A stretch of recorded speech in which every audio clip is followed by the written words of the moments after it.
Welcome to The Authentic Spiritual Journey, a weekly podcast featuring real and practical spiritual conversations from diverse perspectives here on the Experience of the Soul podcast channel.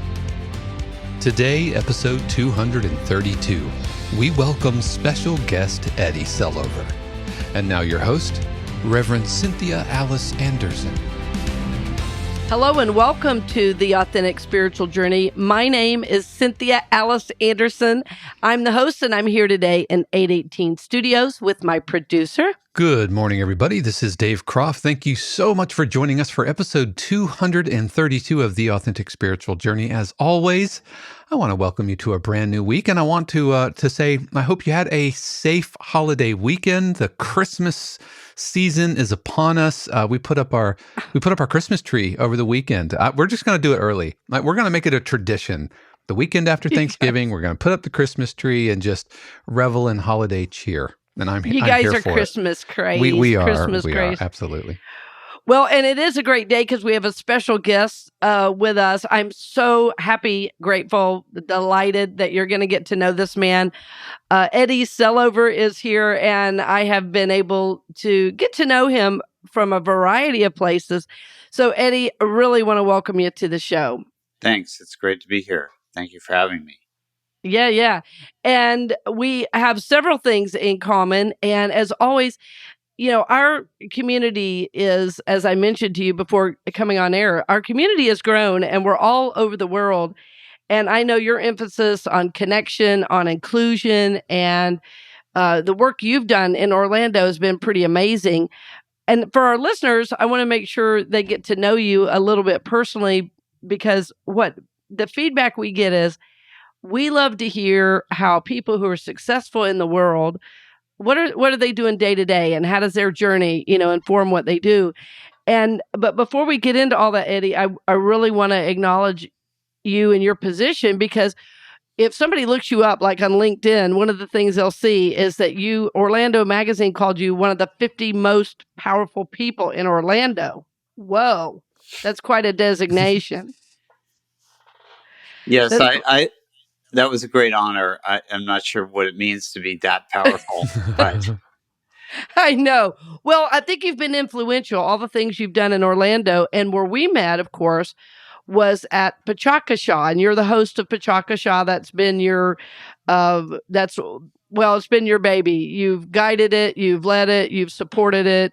It's been a personal commitment, a financial commitment, and it's brought leaders from Orlando together in a way that I think might not have happened had you not done that. And, also you're working in the business world, right? The Vice President of Communications at CapAcuity. So anyway, thank you for being here. And I wanted us to talk about that, Pecha Kucha, right away. So Eddie, we first tell our guests tell our listeners a little bit about what is Pecha Kucha, because every time I say it, people say, "What are you saying?" I'm sure you've had to explain it 100 times. Yeah, at least. And I have to say, I can't take credit for Pecha Kucha. Pecha Kucha was invented by a couple of architects, Mark Ditham and Astrid Klein, who they live and work in Tokyo. They're expatriates, and they have an architecture firm there, Klein Ditham Architecture, very successful, award-winning firm. Mm-hmm. And they originally wanted to give their fellow architects a forum to share their work. So they were concerned that people might hog the mic and chatter on for too long. So they developed a format where each presenter has only 20 slides, and the slides are on a timer for 20 seconds a piece, which kind of forces them through the hoops and makes them be succinct, get to the point. And so when they started this forum, that was the idea, give architects a chance to share. But it turned out that the format itself was so brilliant that once you started including other people, basically anybody has a story of some sort to share about what they do or who they are or what they've experienced. It doesn't really matter. The magic of the format is that it's a few things, actually. The magic of the format is partly that it does force that concision and focus. But also, what they found and what I found is when you do it in a theater and you have an audience, the audience is well aware that each speaker has exactly 6 minutes and 40 seconds and that each slide is going to be up for 20 seconds. And so normally when you're in an audience and you're watching someone give a presentation, particularly if they have PowerPoint, it's you don't know how long they're going to go on. Usually they go on too long. Usually they have Correct. words on their slides which they read to you. Yeah, exactly. And it's a pretty much a dreadful experience to watch somebody present a PowerPoint. and this, on the other hand, is very transformative because the awareness that the person is on a timer causes the audience to really lean in and listen very carefully, because if something's sort of whooshing by in 20 seconds, you want to make sure you get it. And then, there's that moment where the slide changes and you're also aware that the person didn't change the slide. So they're on the same journey you're on of like, oh, next, what do I say now? So it really keeps the audience on their toes and very attentive. And it's a really fascinating thing to watch 200, 300, 500 people, all of whom are paying very, very, very close attention to the same speaker. And I've never seen that happen at any other public speaking event in my life. So that's pretty much the power of the format and the event itself. Yes, I agree. And as someone who spoke at Pecha Kucha, which was it was a transformative experience, because as a minister, the joke is never hand a minister a microphone, because definitely we're not known for our succinctness. So I appreciated the challenge of it, but I also appreciated the way you set up the entire experience. And that was one of the things that prompted me to contact you about an interview, because I was recognizing as we were meeting as a group, there, of course, with a format like that, especially with people who are not typically seasoned speakers, there's quite a bit of work to do. There's preparation, there's support. But in our practice sessions, I felt it was not just a practice session. I felt the session was more about connection, support, even I would say a spiritual experience, the way it was guided, because of the growth and development and, for lack of a better word, the evolvement of the participants. So what was going through, what were you setting up? Because it felt very, very intentional to me on your part in terms of taking people through those steps. Yeah, I mean, there's several things that sort of made that happen. One is that the format itself is very strong, and it makes it has an amazing effect of leveling out speakers. So I've had events where at the same event, one of the speakers was Jose Fajardo, who at the time was in charge of public television and radio in Central Florida, and obviously was an extremely accomplished and very polished speaker, and could talk anywhere to any audience of any size very smoothly. And on the same program, there was my friend Alexa, who talked about doing a mud obstacle race despite having asthma. And she was a very shy, very retiring kind of person. And she had never, ever spoken in public in her entire life. Not even once. In her life, exactly. Right. And she was on the program with Jose, and there was very little difference between them. And in fact, the audience loved Alexa and gave her a standing ovation because of the heart and the soul that, she put into what she had done. Yes. So the format does tend to level the speakers out. And then also, I've been to Pecha Kucha nights in other cities where they didn't do any kind of rehearsing or preparation. The speakers showed up with a thumb drive and handed it to the organizer, and then 10 people got up and just winged it. And I Yeah, saw I that blew through worked it. as Yeah. well. So I knew that I had, thanks to Mark and Astrid, I had I guess, a Mhm. foolproof format for an Uh-huh. event. But a couple things happened. One is the first couple times we did it, we didn't rehearse. I was a little overconfident. And it wasn't so much that the talks had troubles, but there were audio visual problems and other kinks to work out. Also, I remember my friend Steve had a talk about bicycles because he's a cyclist, and his slides were entirely of pictures of bicycles. And he got kind of thrown in the middle of his talk when he was delivering it live in front of the audience, like somewhere around slide 9. He had been Right. seeing so many different bicycles that he thought it was the wrong slide, which is impossible. But it's an extremely disturbing thing to have your Tell slides me about it. advance when you didn't do it. And so he looked at the screen and saw bicycles he wasn't expecting to see, and it sort of stopped him cold dead, and he said, "It's the wrong slide." And I, as the event organizer, knew it was not the wrong slide. So from the back of the room, I just yelled out, "Keep going." And he just got back up on his little bicycle and kept going, and it was fine. But I thought to myself, well, we really probably should rehearse this. Let's go Yeah. through it together as a group. Yeah. Let's make sure everybody is comfortable. Yeah. And by the way, there was another speaker who I won't name at that first event. Very polished, very.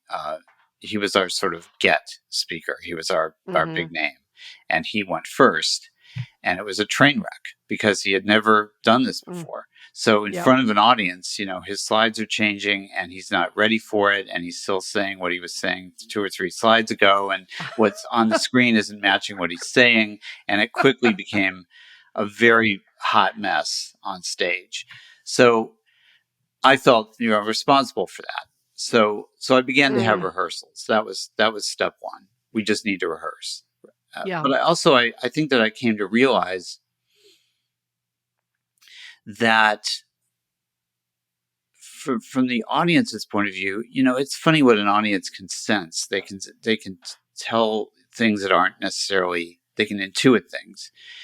And when the speakers know each other ahead of time and they've sat with each other through the process and held each other's hands and given each other feedback and worked together as a group, then when they get on stage together, it really makes it seem to the audience much more like a coherent single show that they're watching rather than a series of 8 or 10 people getting up one after the other and just giving a talk. Mm-hmm. So I thought that was an important thing to do, to give it a cohesion and a kind of internal, I don't know what the word is exactly, but, make it all one thing instead of a fragmented thing. Well, what I felt, Yeah.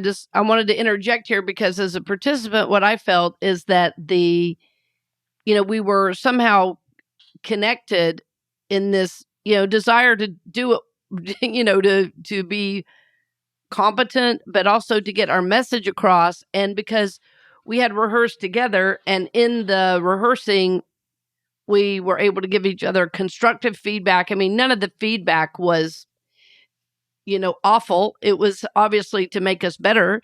And, it took a lot of vulnerability and a lot of trust. And for me, that's what life is about, is when we're in a safe container to grow, then growth happens pretty naturally. And I think that's what we saw in the process. And why, and of course, I'm only going on my group, but I felt my group in particular by the end was quite connected. And I've had several associations, even work connections with several people after that we just happened to circle back around and find each other in other settings. And I thought that was largely, because of that connection piece. So I think you're right. I think it really communicated to the audience, but I think it also connected us as people. And I think that we need more of that. Yeah, exactly. And it is getting up on stage with a set of slides that's on a timer, right? Yeah, right. It's a very daunting thing to do. And Mm-hmm. the bigger the stage, the more the pressure to sort of, deliver for, people who've paid $32 a ticket to come to the Dr. Phillips Center, dress up, come out on a Saturday night and Right. see a show, and you don't want to fail. So Right. Right. I think of it often as like an athletic event. You have to prepare for it. You can't just drop in and do it. You have to get Yeah. ready and train. Mm-hmm. That's what we did. We trained. And when you're training, with other people, you do kind of naturally tend to bond, I think. And I think also, some of the stories are very personal, and you're helping someone tell their story, which is also, it's an Yeah. intimate kind of thing to be doing with someone. I think it is, and it's so important, that experience. And I want to turn the light a little bit onto you, because the reason I think my experience was so good, I have spoken for years, and I did love the challenge. And I think it's, by the way, interesting that Dave's wife, Shannon, is the one that helped me with my slides for the event. She's very gifted in creating graphics, and Dave and Shannon were both there in support of me. But there's a term I've begun using, Eddie, with business leaders, and the term is enlightened leaders. And what I believe enlightened leaders are people that are doing their own self-work, which includes the work of the emotional nature.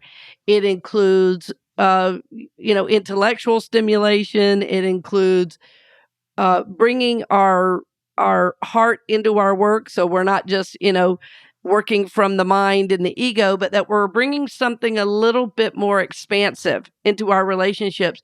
And the word spiritual was never mentioned in Pecha Kucha, but I had a sense as we went through that you've done a great deal of personal work. And so I'd love for you to talk about that in any way you're comfortable, because it really did come through to me in your leadership of that event. Well, that's very lovely to hear. Thank you. Um, yeah, I mean, I think that I have done a lot of work, that's for sure, and I'm not sure what that looks like on the front end, but I think that, and it's a blend of things, for Yeah, yeah, over many years, different pieces. You sort of learn, I think, what you need to yeah, learn at the moment. Just like let's say a baby learning to walk. First, it has to crawl. First, it has to sit up. Then it has to yeah, get on its hands and knees and crawl a bit and make some mistakes. And yeah. that's Hmm. that's kind of what a spiritual journey is a bit like. Yeah. And I I think that, one thing that where business and spirituality intersect, for one thing, is Hmm. learning, I think, along the way with help from others, that you can confront people without being hostile, and you can tell Yeah. people the truth in a dispassionate way that isn't really about them as a person. Is Right. It's not an attack. It's feedback. It's information. Yeah. Right. We're very, very afraid of confrontation. And we Hmm. we really do confuse it with hostility and think that, okay, I can't confront this person until I'm so mad Yeah. that, I'm going to yell at them and put them in their place, or tell them Yeah. how it is. And Hmm. and when you come at somebody with that kind of mindset, what happens is they get very defensive very quickly, and they'll begin Yeah. to put all their energy into defending themselves Right. instead of Right. addressing the issue. And so, Yes. one thing I think that I've learned to do, and it would happen in giving feedback with Pachaksha, is that it was very dispassionate and objective. And Hmm. like, this point you're making here isn't coming across clearly. And, here's an idea for making it Hmm. clearer. Or asking questions too. Is this what you're trying to say here? Hmm. Hmm. Or what are you trying to do here? Right. Trying to one thing I learned through learning to meditate is the difference between curiosity and judgment, right? And I grew Yes. up with very, very judgmental parents, um, unusually judgmental, and I absorbed that, and I Mm. tend to be very judgmental. And when I began to meditate, I realized that in meditation, you are essentially developing a quality where people think. Let me just digress for a second and say, Sure, go ahead. people who don't meditate, there's a widespread, I think, misconception that it's about peace and love and getting peaceful.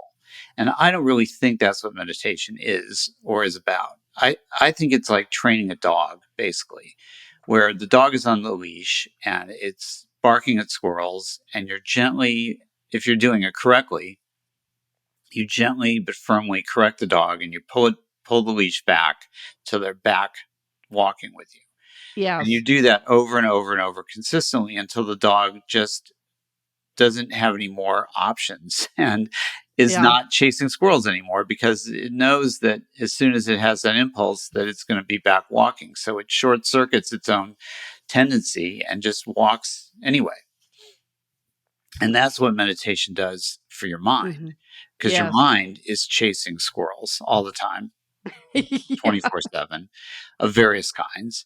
And when you meditate and you focus on your breath and you bring your mind back to your breath, you're doing the same exact thing that you'd be doing with that dog. Yeah. So the the the thing that meditation does for you is it teaches you that what's chasing the squirrels is your ego, right? Yes. Your ego wants to know what's going to happen, anticipate it, get ahead of it, and deal with it. And the fact is, it's good that your ego thinks it knows what's going to happen next, because that takes a lot of, work out of daily life. Right. You don't want to think about every single little thing. How do I crack an egg? How do I make an omelet? How do I eat? How do I chew? There's a lot of stuff that it's labor saving. But the problem is that your ego thinks it knows everything and Everything. decides Right. ahead of time. And meditation teaches you to be curious. And I realized at a certain point that you cannot be judgmental and curious at the same time. Judgment is a sort of end to curiosity. Judgment's saying, I already Yeah. know. I know. You're an and I know that, or Right. you're this kind of person, you're that kind of person. I know what you're going to say next. And meditation opened up a sort of field of curiosity where the realization comes, they call it beginner's mind. It's like, I don't know. Yes. I Yes. don't know what's Yeah. going to happen next. Yeah. And so your judgment kind of fades away. Yes, and moving into that space of I don't know is actually a real place of power. And I think you're absolutely right about what meditation does. It's training wheels for the mind. It keeps it going the right direction rather than scattering off and figuring out everything in advance and all that future casting, which actually keeps us out of the present moment, right? So that's the other piece I think that meditation does for me, is it helps me stay more present, and then I can be curious, as you say. And I totally agree about judgment. As soon as you're in judgment, it's over. It's there's nothing new to be learned when you go to Right. judgment. Yeah, it's a dead end. It's a total dead end. And the ego finds it very confusing to think, like you said, I forget how you put it exactly, but you said not knowing is a place of power. Yeah, And moving into I don't know. Yeah. right. That's a very confusing thing to say to an ego, right? How can Totally. that be a place of power? I want to know. Right. Right. Yeah, not knowing sounds like powerlessness to the ego. Yes. Yes. And Well, to the right. Right. Go ahead. well, I was just going to say, where I think that where the power comes in is left to its own devices. What happens to people is that their mind becomes a kind of machine that generates thoughts, and then it Right. views the world a certain way, Right. and it thinks what it's seeing is reality, which may not necessarily be the case. It's not reality we're seeing. It's a sort of refracted set of assumptions that we're filtering in through our training and our predispositions and our presuppositions. So we think we're seeing reality, but we're really not. We're seeing what we think we're going to see, Mhm. right? So if you tend to Right. see the world as a threatening place, you're going to reframe everything that happens to you in terms of threats. As a And you're threat, going to yeah. see a lot of threats. And that's Mm-hmm. maybe part of the truth, but that's not the entire truth. And where it really gets in your way is when you start seeing threats where there are no threats, or you see someone Yes. trying to help you as a threat. So that's number Yes. one. And then number Mm-hmm. two is that we have a sort of automatic response system where it's like, okay, now that I've seen a threat, here's what I do. And I do these things. So it's this, the expression about how a stopped clock is right twice a day. That's how the ego works generally. It's occasionally right.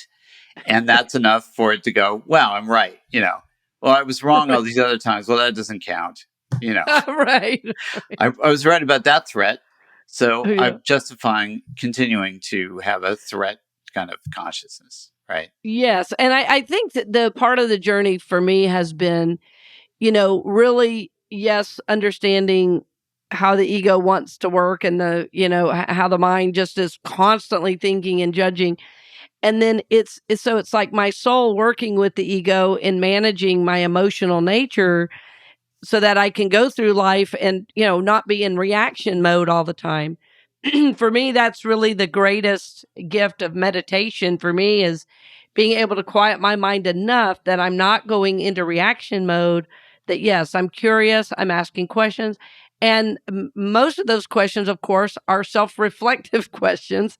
I still find myself at times, this happened to me several years ago with a dear mentor of mine, and I can't remember even what she asked, and I flew into my manic defense so quickly.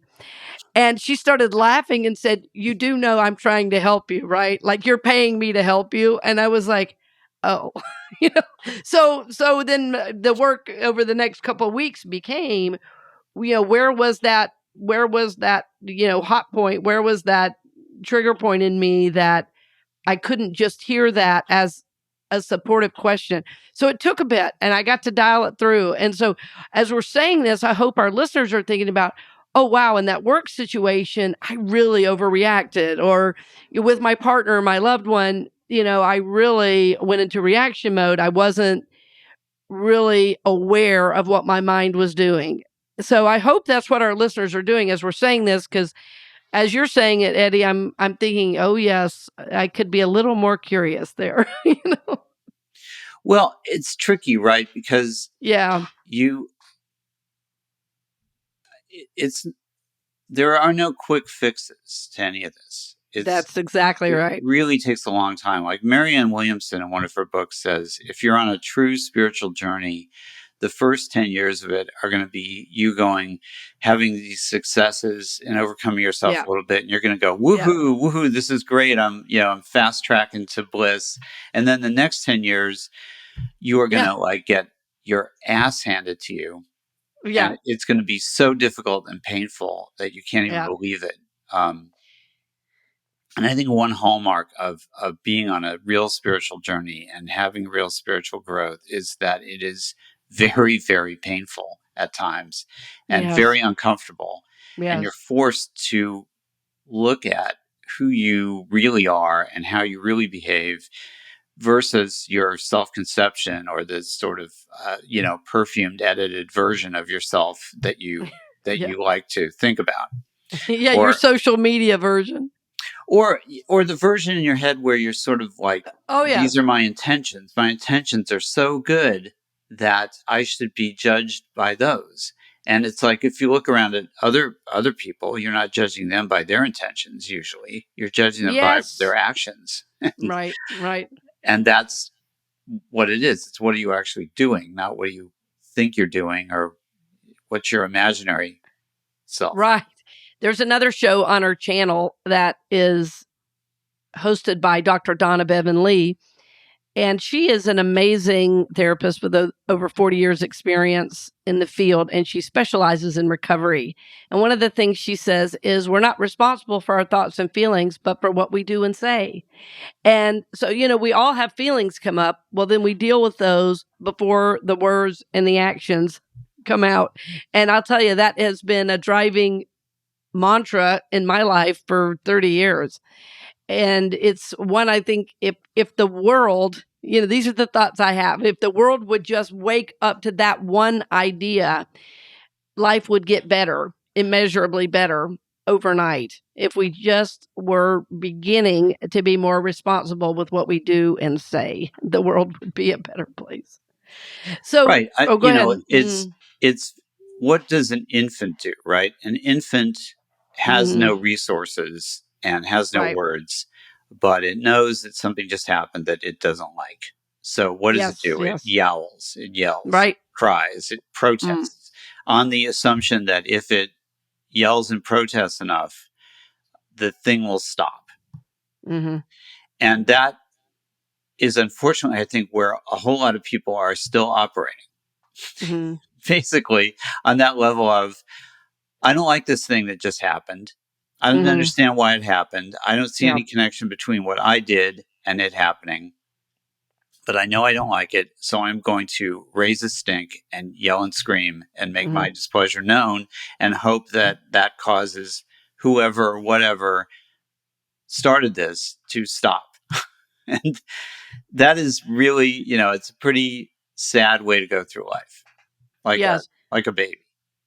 Right. It's not the end game, right? And that's what we're trying to keep track of is, there's a more expansive way to be, and that's why our show exists, is to inspire people to at least seek this path, to try this path, and to see what more, there is for us. And in terms of that, I know we're almost out of time, Eddie, and I wanted to think about for you, what's next for you? You're doing this great work, at CapAcuity, and I know you're vice president of communications there. What's next on your plate, and what can we, how can we support your journey going forward? What's next for you? Yeah, thanks. I think that right now, we did a couple of, when the pandemic hit, we couldn't do live events, so we did a couple of Pecha Kucha nights over Zoom and YouTube. Zoom, And it was aside from the fact that the event costs money to put on, even if you're not in a theater. And it didn't really make any money online. It also was, being disconnected from that audience that's hanging on our every word was very alienating, and it didn't feel right. And it didn't feel right to me. There have been, Tokyo, Mark and Astrid in Tokyo did a lot of worldwide, live via Zoom Pecha Kuchas, and they were great. But I just missed that audience connection. And I did one live in 2021 after having been away for a year, and or 2 years. I'm losing track of time now. I know. COVID did that to all of us. We were in a time warp. Yeah. So anyway, we did it live again, and it didn't, nobody came. It was very lightly attended. And again, it lost money. Yeah. So I think I'm sort of waiting till the time is right and people really come back out and feel good about going to live events, being crowded into a theater. And also, coincidentally with that, finding myself at home a lot more, I decided to finally write a book. I'm fundamentally a writer and an author, but I have always been a professional writer for corporations, and occasional, blogging or article writing. Right. But I never wrote a book. So I thought, this is probably a good time. I'm home anyway. And so, I started writing a book. It's a biography of the actor Basil Rathbone, who played Sherlock Holmes in the 1940s. And it's, there have only been a couple of books about him in, the last 50 years, neither of which I was particularly impressed with. And so it's one of those things where you create the thing that you wish was out in the world. I always wanted there to be a well done, insightful book about him and his life. So I decided to do it. Nice. So I've been working on that since December. It's probably going to take another year and a half, maybe a little more. Yes. But writing is such a process. That is awesome. And so we might see that in the next couple of years, you're thinking. Yeah, I'm thinking 2024. I have a contract with a publisher, and the agreed date for me handing the manuscript is early 2024. And I don't know how anybody writes a book because it is very labor intensive. It is. And I'm a professional writer. It's not the writing that's time consuming. It's the research to do a biography, to find, Yeah. And again, it sort of relates back to what we were talking about, because when you're doing a biography of a person, there's this sort of there's the public story of them. Yes. And then there's the private story that they're telling. Mm-hmm. And then there's the real story, which is far more ambiguous, and it's not either of those stories. You know what I mean? Right. It's you can have for example, you can have a letter that the person you're writing about wrote to their wife, and they're saying things, and your impulse is to say, well, he's telling his wife, it must be true. But you can learn enough facts to know, well, actually, he's not saying the truth to his wife. He's leaving a lot of important things out. Right. He's slanting it a certain way. And even though I have in his handwriting his words, that isn't necessarily the truth, which makes it a very tricky, delicate path to walk. Yes, so you have to be your own Sherlock Holmes to go through it, huh? Nice callback there.